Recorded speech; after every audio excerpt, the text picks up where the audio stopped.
Siguro itong isang nag-post no sa kanyang Facebook account na babanggitin later on no ni Mayor Isko Moreno, eh baka tao pa to ng dating administrasyon, no?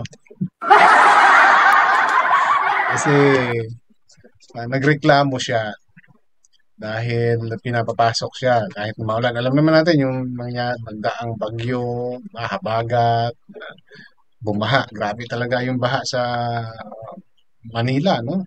Hindi, actually, hindi lang naman Metro Manila, halos buong Pilipinas. Kaya lang kasi itong isa, no? Ang nakakaano kasi rito, tauhan, ano pa eh, empleyado pa siya ng City Hall ng lungsod ng Maynila. Tapos, nagrereklamo. Ang ginawa niya, imbis na magtanong siya sa admin nila or sa supervisor niya or kung sa higher officer niya, eh nag-post siya sa Facebook at nagtatanong sa Dole. No, meron daw siyang tinanong na taga Dole, no, na kesyo baha, no, walang kuryente, di ba? Walang internet. Eh pinapapasok daw sila, no? So, yun yung kwento, no, nung isi-share ko sa inyo to. At ahayaan ko si Mayor Isko mismo magkwento nung kanyang nabasa at bibigyan niya ngayon ng disciplinary action itong empleyado na to. At natatawa ako kasi ang trabaho niya pa naman, isa siya sa mga frontliner. Hindi niya ata alam yung kalagahan ng trabaho niya. Although driver siya, pero driver siya ng mga frontliner. Ambulansya.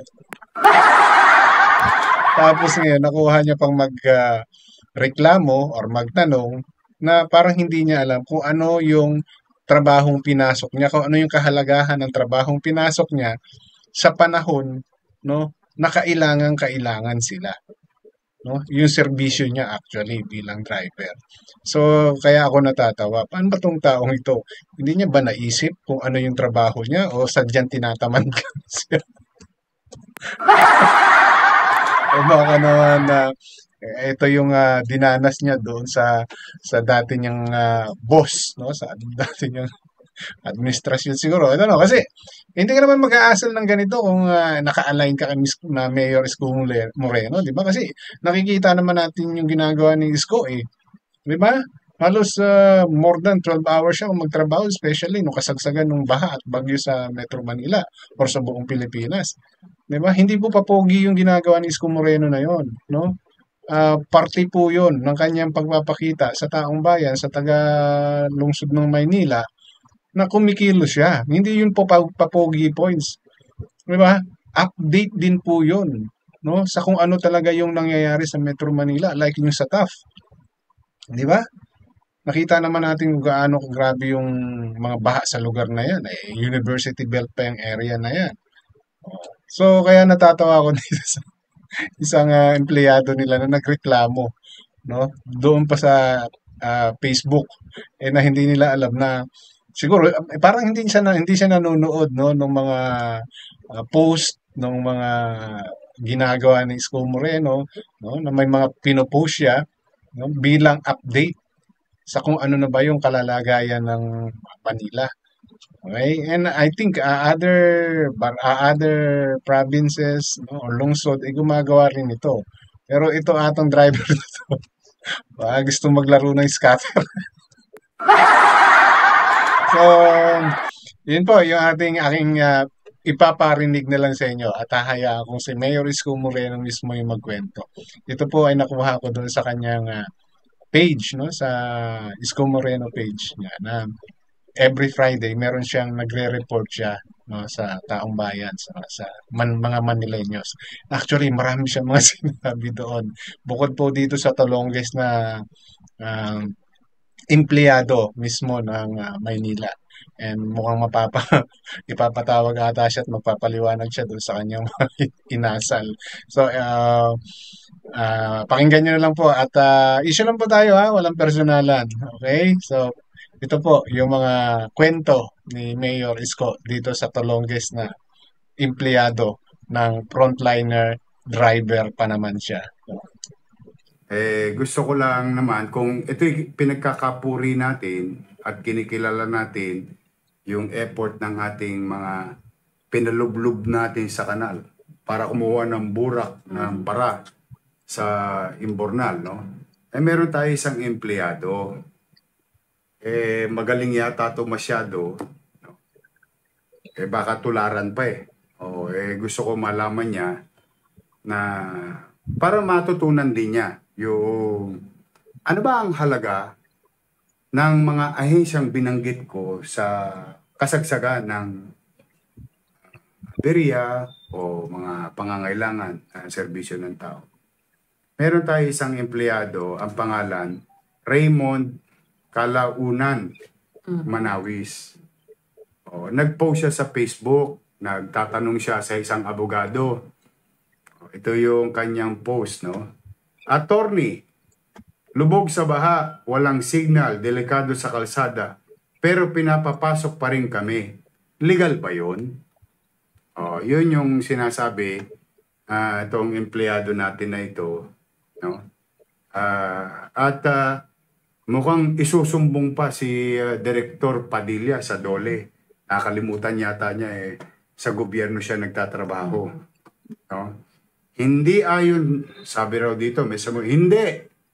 Ganda. Sumagot pa yung abogado o kung sino man yung kausap niya. Sa Facebook, Hindi. Ayon sa DOLE, Department Order Number 04-210, 2010, bawal pilitin ang empleyado pumasok kung delikado ang sitwasyon tulad ng bagyo o pagbaha. Maring tama naman. Pero kay Raymond Calaunan Manawis, check ko lang para malaman ng ating mga mamamayan na hindi natin kukonsintihin yung mga empleyado natin na patugan, gusto may sweldo kahit walang trabaho. Dati gustong trabaho para magkasweldo. Nung may trabaho na, gusto sweldo na lang. Ito, si Raymond Manawis ay Admin Aid 4, driver ng Ospital ng Maynila. Nakita ko lang yung post pinorward sa akin. Pinakumpirma ko, empleyado natin. Raymond Manawis. Yung ahensyang kinabibilangan mo. Buti na malaman natin yung ahensyang kinabibilangan mo ay ahensyang kinakailangan sa panahon ng pandemya. Yeah, that's one. Mas delikado yun. Kasi virus yun, nakamamatay. Although maaaring ang baha, nakamamatay din. O delikado rin. Pero mas delikado yung pandemya. No? In fact, nalulungkot ako. Marami akong mga doktor at nurses at medical frontliner na namatay doing service to our citizen. No? Pero itong Manila Health Department, no, lalo na sa ospital, kailangan tayong naka-high alert dahil mayroong bagyo o aberya. Mukhang hindi yata alam ni Raymond Manawis yung kanyang obligasyon bilang taong gobyerno. Lalo na po, frontliner pa po siya. Ang galing mo. Ang galing Diba mo. po? Ang galing mo. Alam mo sino siya? Driver ng ambulansya. Yan nga po, nakakapagtaka naman yung ganung pag-iisip. Attitude niya. At ang maganda, sa Facebook pa siya nagtatanong. Hindi na lang siya nagtanong sa personnel dahil mayroon namang city personnel.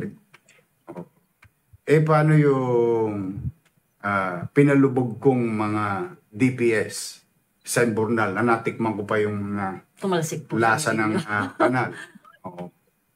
Baka lang nakakaligtaan ni Raymond Calaunan Manawis kung nanonood ka man.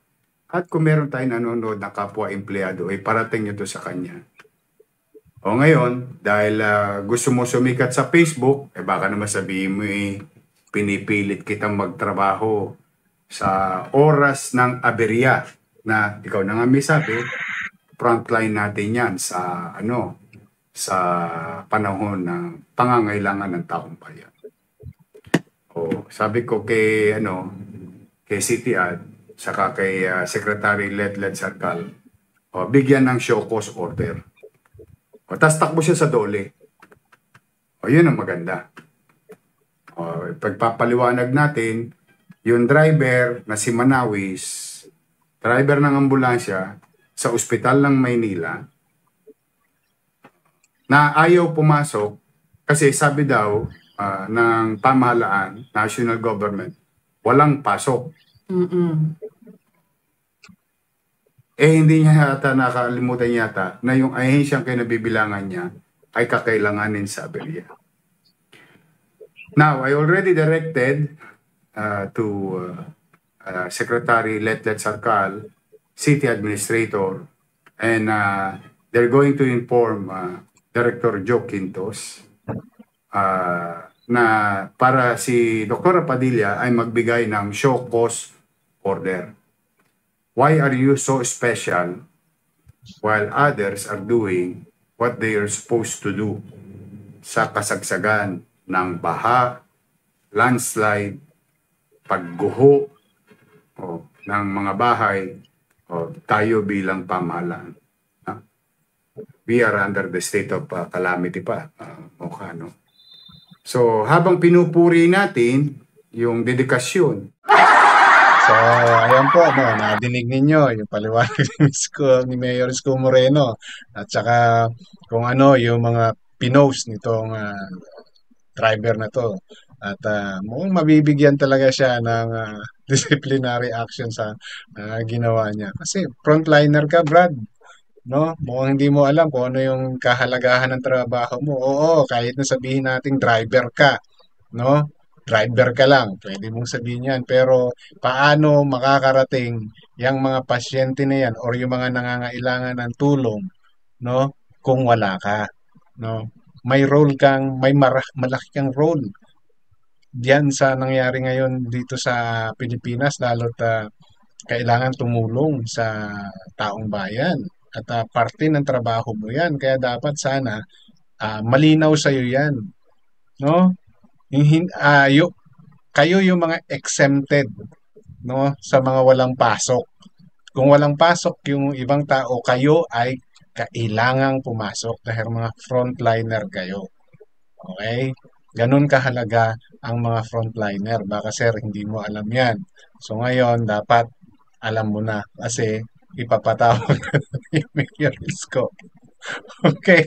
So, yun lang po yung gusto kong i-share sa content na to at maraming salamat.